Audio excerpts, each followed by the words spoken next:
Hi guys, as per the students' request, I'm going to do textual analysis of this chapter, TV as a babysitter. So, in first paragraph, writer says that with the advent of television, advent coming of some new event, some invention. So when television was invented, what happened? Animal, human life, death, societal, individual behavior. All of these aspects of human life have been condensed, compressed into a very small 19-inch diagonal box. And everything was solved, was compressed into 30 minutes time slot. Television, it has become a unique medium for people. Some claim it reality, others do not do that. But it has become a reality for so many of us, especially kids who spend a lot of time watching television every day. If you see that, imagine a child who is watching television 24 by 7. What does he watch in television? He watches presidents, commoners, they walk side by side. So he is not able to make any distinction between presidents and commoners, mice and lion, kissing lovers and dying soldiers, skyscrapers and dog houses. So all of these things are same for a small child. Wider says that these things are reduced to a same size and they are mixed together in 30 minutes time slot. This child who watches this crowded world, he or she pleases. He just has got a remote control in his hands. So what does he do?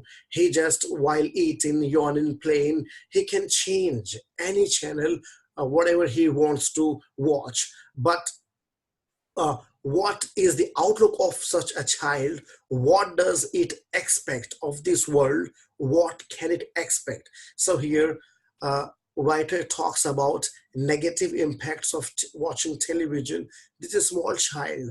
He is used to watch this television 24 by 7, but beyond that, what is his role? Beyond that, what happens to his psyche? Will when we go further, will come across it. Then writer says that this is small child, when he watches something, he expects everything to happen as it was happening on television. Neither bad, neither good, neither pleasant nor painful, neither real or unreal. He wants everything interesting, and that's highly impossible because television is fiction.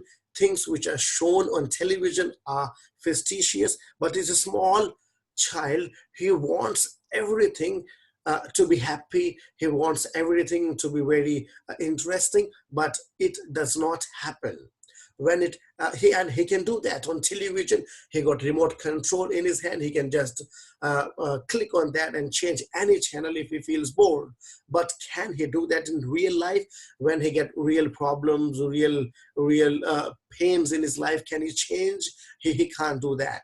So in this little world of television, everything is solved within 30 minutes. You got many commercials, advertisement, as it's shown in this first picture. You get wounded heroes, you get marriages, you get divorce, you get he gets to know so many villains in his life. He gets to know this. I've shown this last visual, that is CID. What happens in CID? Everything is solved within 30 minutes. It can be a very deep mystery, but these people, they can penetrate into any mystery. They can solve it. So this is not possible in real life, but it happens on television. So this is small boy. Parents, they believe that when this small boy will sit in front of television, so he will be secure at life, because he will watch the sesame world, dreamy world, full of fantasy, full of illusion. He will be happy, he will be at home. But outside world, they feel it's going to be very brutal for this boy. That's why they make him sit on television 24 by 7. When you watch nowadays, what is happening? A lot of protests are happening, a lot of murders are happening, rapes are happening. So these parents, they do not want their kids to go out and suffer. That's why they make them sit in front of a television. So they treat television as babysitter. Babysitter is a person who takes care of baby when parents are away. So same thing is happening there.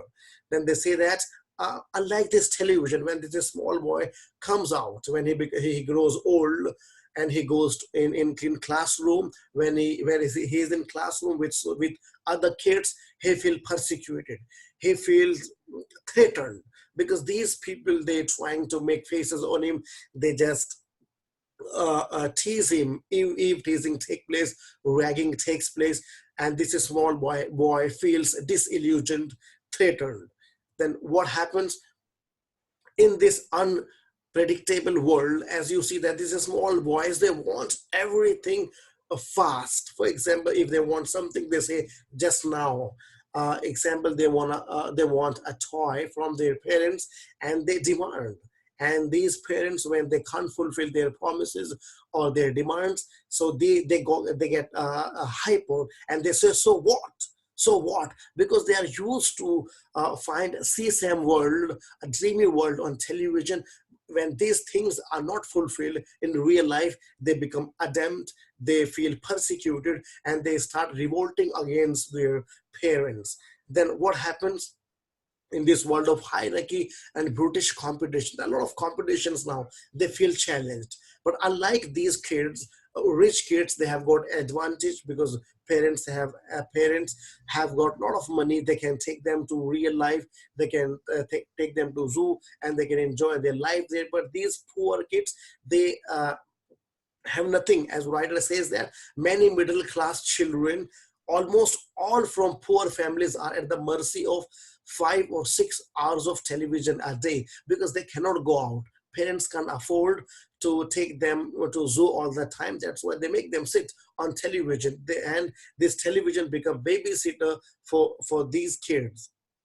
Then a writer says that his own attitude towards television is neutral. He doesn't treat it as a bad medium or a good medium, but he's moderate enough. He says that he says he wants to treat this as a car, because when we were using car in past, we didn't know about his harmful effects. But later we got to know that it creates pollution. So we cannot leave it aside, we have to use it, because this is one of the basic needs of human being. We have to need vehicles, but as it causes pollution in society, we cannot stop using it, we have to use it. So here he also says that we have to use television judiciously, properly. Whenever we want to use it, we have to use it.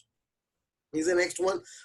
But in this today's atomized world, small world, we have disjointed families, societies, nucleus families. So here very less attention is paid to individuals.